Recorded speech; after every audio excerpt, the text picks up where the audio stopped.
Hey everybody, it's Deshay, and today we're talking about inspired action and how important it is to take inspired action to get into your sweet spot. So we know we need to take action if we want to accomplish our goal, intention, or dream, right? But sometimes it's really hard to do that. So that's what we're going to talk about today. Welcome.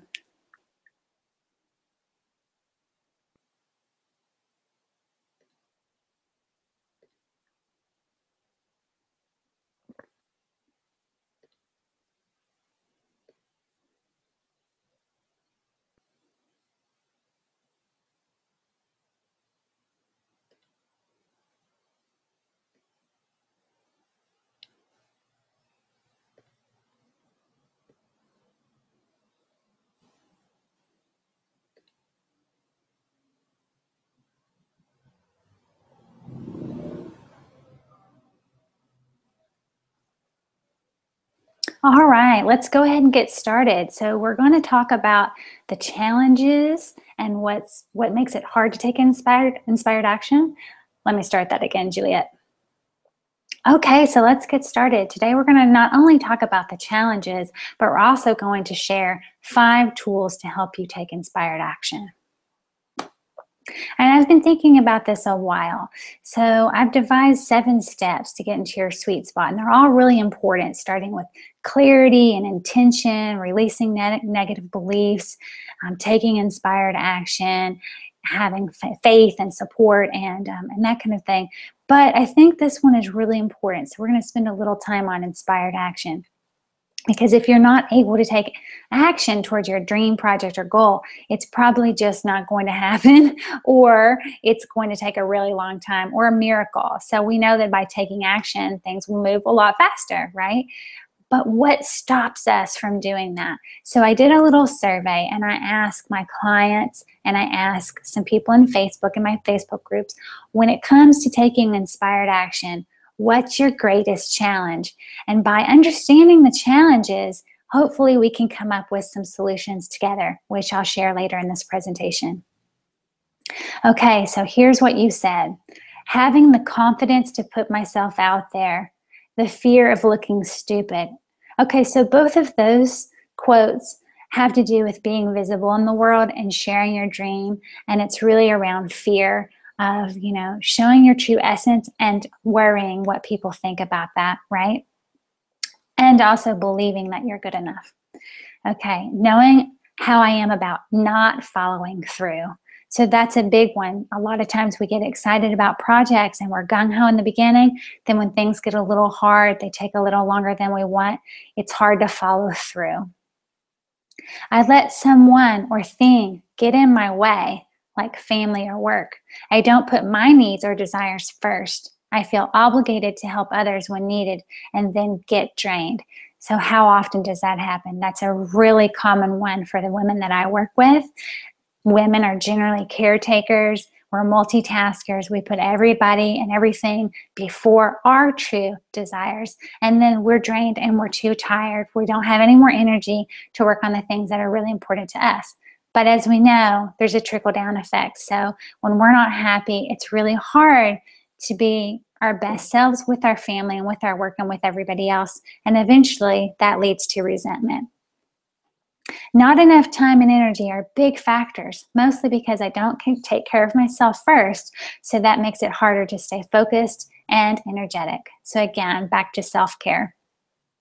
I need to know everything before I start. I can research myself to death. I think that goes back to the first one on confidence, of feeling like we don't have enough information or we need to learn more because we're not good enough to start. And as we know, when it comes to going for your dreams, it's good to research, it's good to invest, but then you have to stop and you have to take action. I need to have a plan. Without it, I'm the proverbial chicken with my head cut off, running around, not able to focus, getting drained, and not accomplishing much despite all the effort. Yeah, that's hard when you feel like you're putting in a lot of effort, but you're not seeing any results. That's because there's not a really good grounded plan and bigger vision in place. Fatigue, pain, and illness. Not knowing where or how to start. Fear of failure. fear of judgment for my work, especially when it's so near and dear to my heart, being distracted by the infinite potential that's out there for me and what others are doing. So again, that kind of goes back to that research one of, I'm looking at all the other people, maybe to get inspiration. There's infinite possibility, and we're overwhelmed by the amount of things that we can do. It's with the internet, there's endless options of businesses we can start and endless options for learning more. But sometimes that can just be overwhelming and be more of a distraction than an inspiration. So when I was reading over these, and there were a lot more, but I kind of culled them into the ones that I thought were coming up the most. And I put these into 4 categories. Fear of being seen, fear of showing your true essence, fear of failure, fear of showing who you are and people not appreciating it, or it just not working. That's a big one. Organization, feeling like you're putting everybody else in front of you and you're not having the time and energy to move forward with what's important to you. Motivation, after being excited and having energy in the beginning, when things don't work out the way you plan or they take longer, then you lose the motivation and you stop taking inspired action. And then the last one is energy and time, which we kind of talked about. It's sort of related to all of them. So if you're not taking care of yourself and you're taking care of other people, then you lose the energy. And also you're probably spending time taking care of other people. Maybe you have a family, maybe you have a husband, you have work. In addition, you need to pay the bills. So how can we think about these challenges and how to solve these challenges so that we can move forward and take inspired action? So those were a lot of problems that came up, and I certainly don't have all the answers. And so I turned to my clients and I turned to my friends and I said, even though it can be scary and you lack time, how do you push past these obstacles and stay motivated to create your ideal business and life? And here's what you guys said. And I think there's some real juice in this, so hang in there with me. So I get inspired to take actions when I see other people who have succeeded. I try to understand what they did and how it can be relevant for me. This gives me a good roadmap to feel inspired. Awesome. So here, this person is using other people's stories to inspire them and not distract them. So it's good to learn about others, listen to other inspirational stories as long as you can stay on your own track and you can be inspired by that and not distracted. I'm getting better at sticking to my own thing. When I get encouraging feedback from family, friends, or my husband, it fuels me to keep going. This is really good to know what fuels you. So for this person, it's encouraging feedback and support. I think we all need that. Seeing results of my action keeps me motivated. So simply just taking the action is going to motivate you, right? Working with small goals help ease overwhelm and helps me see results. So sometimes we get really overwhelmed because it feels like, how can I do this big project? How am I going to learn all this stuff to make this happen? How am I going to come up with the time and energy with everything else I have to do? But if you can break it down into these little small goals, it's a lot more manageable. Connecting with like-minded creative women that keeps me inspired and motivated. I'm all about that. That's what we do in my Sweet Spot Style Your Biz group, and it's amazing. Carving out time for me and guarding it like a mad woman to work on what I want to work on, but not shoulding myself about this time or making it rigid. So I completely understand this one, because when you're in a creative process, you may block off time when you sit down to do it and you're like, okay, I have 1 hour, I have 2 hours, or maybe even 15 minutes to work on something and I have to get this done. But the creative process doesn't always work that way. So I know as a creator and a writer, sometimes, even right now, I'm telling you guys, I'm making this video while my whole family is out for a walk and I have about 30 minutes. So it's like, okay, I better make this good or else that's it. That's my last chance. Well, it's not our last chance, right? So we have to just have faith that we're going to use the time the best we can. And sometimes we have to use that time to just take a load off and take care of ourselves, to get ready for the next time we might be inspired and try to use that time the best we can. So, you can't always force it, but it is good to carve out that time and try and see what comes out. And if it doesn't come out the way you want, don't worry about it. You'll have another chance.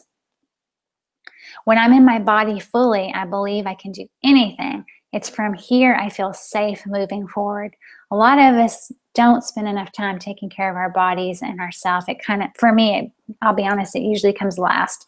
But we have to take care of our bodies. Our bodies tell us what we should and shouldn't do. If our bodies start to feel bad, you start to get a tension headache or neck pain or slothness, lack of energy, that's all related to probably not doing what you're supposed to be doing in your life or your job, right? So we need to pay attention to our bodies. We need to feed our bodies. And by moving our bodies, we get energy, we get endorphins, and that can also help us work better. When I get discouraged, I'll read through my intentions. That brings my goals back into focus and helps me stay positive. And I love that one. I practice that one myself. So those are some awesome tips, and here's some more tips that can help you. These are some that I'd use myself, and I try to kind of give you an overview. Back to the 4 categories. These might cover a little bit of the fear, the organization, and so on. So even when I'm scared or tired, which happens, I try to take inspired action anyway because action promotes more action. So taking action is energizing. Sometimes we don't feel like it, but we just have to push through that fear. So I might think, you know what?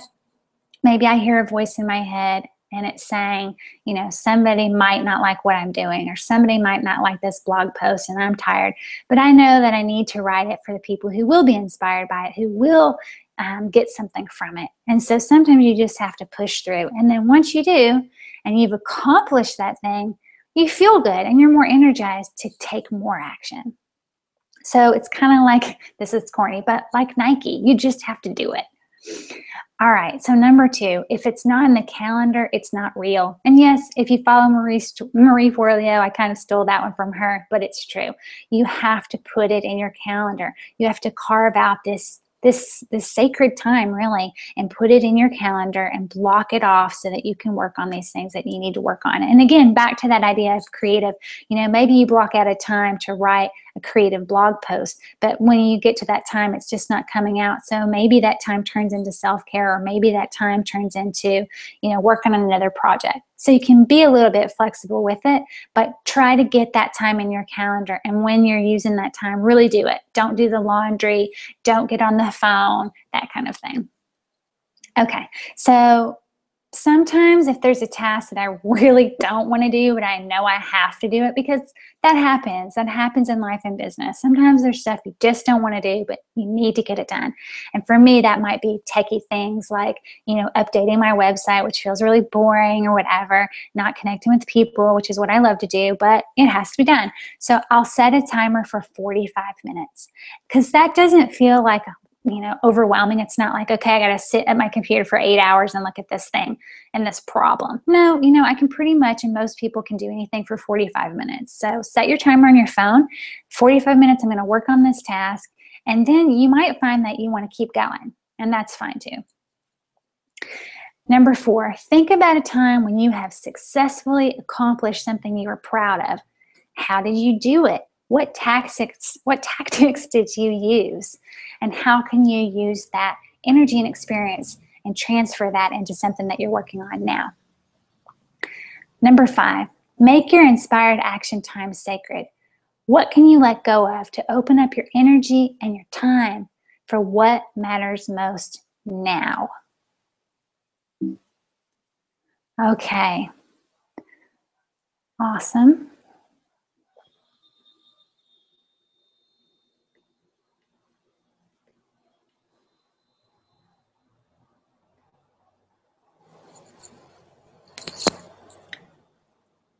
Great. I hope that those tips helped you. So now what I'd like you to do is I'd like you to take inspired action. Of course, I'm going to ask you to take inspired action and think about, I think we'll focus on number 4. I want you to right now or today, think about a time in your life when you have accomplished something that was really difficult, but you were able to do it. So if you've done it once in your life, you should be able to do it again, right? So I'll just give you a quick example. Growing up, I lived in a small town and I really wanted to see the world, and I couldn't do that. You know, as a kid, you don't have much power. So I had to wait until I was in college. Well, I really wanted to study abroad. I wanted to go out of state to school, but my SAT scores, or SAT scores, whatever they are, those standardized test scores, I did a terrible job on those. My grades were good, but my scores were horrible. So I couldn't get in, well, I couldn't get a scholarship anywhere outside of where I grew up, which was in Arkansas, right? So I ended up getting a scholarship in state, and I went to the school, and, you know, it was one of those things where it's like, oh, I have this full paid scholarship, but it's to a place that I don't want to be at all. And I was miserable, and I thought, God, I just want to get out of here. Where can I go? And I saw a sign for study abroad, and I'd always wanted to travel. And so I thought, I've got to make this happen. Okay, so right there, what did it do? I had a clear desire and I had an intention. It was, I need to go. I have to go. So, but I couldn't right then. I didn't have the money and I didn't know how to do it. So basically what I did was I decided that was the most important thing. I needed to focus on that. So I moved back home. Okay, I was like 18 and I had been ready to go and get out of the house and go to school, and I was away from my family, but it wasn't working. So I made this sort of sacrifice to move back in with my mom and go to the school right in my hometown. And I did that for 1 semester, and I basically just focused on, how do I get out of here? How do I study abroad? So when it came to taking my freshman, or I guess it was my second semester freshman English class where you have to write your paper, I wrote it on how to study abroad. And then I took the article and I published it in the school paper, and I got paid for it. And I wrote a little series on that, you know, how to study abroad on a budget. And so I kind of tag teamed. I used the time in the English class to write the paper, to do the research, and I was learning about how to do it at the same time while also making a little bit of extra money. Plus I had a job and I worked. So that's what I did. I worked, I went to school, and I wrote, and I saved, and I did that all semester. And I researched scholarships. I applied for many scholarships, and the whole process took probably a year of doing that. And the compromise was living at home, obviously. But because I took the time to really focus and do that, I ended up getting probably $100,000 worth of scholarships. I got a full paid scholarship to the university I was going at that included paying for all of my school, plus my apartment, plus my books, and a study abroad trip to Spain for a semester. And on top of that, I got another scholarship to study abroad for a whole year in Costa Rica. So I ended up studying abroad probably 2.5 years. Like half of my college career was abroad because I spent that initial time living at home and figuring out how to do it. So when I graduated, I had studied abroad many times. I ended up studying abroad twice in Spain and for a year in Costa Rica. But I graduated debt-free. Okay, so that seemed impossible at the time, considering my low, standardized test scores. But I made it happen somehow. Okay, so what can you learn from that? Think about your own experience. What have you done in your life where you had to push yourself, through to make something happen? What did you compromise? Where did you get your energy? And you transfer that energy and those tactics to the thing that you want now in your life. See how you can make that work. Now, I know what you might be thinking. You might be thinking, well, that was easy for you. You could do that then when you didn't have kids, but I have kids and I have to work. Okay, so you have to figure it out. What are you willing to sacrifice to spend the time to get there? I have a child now too, and I've had a job before where I had to work for a year while I was writing my book, but I did it. So I guess it breaks down to how important is it to you? What's your priority? Carving out the time to do that and just doing it and having faith that it's going to work out. It may take longer than you want.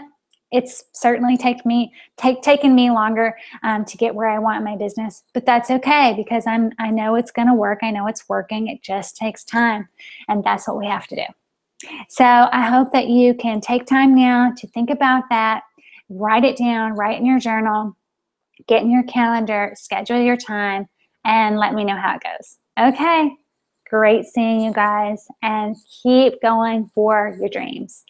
Keep going towards that sweet spot. All right, bye.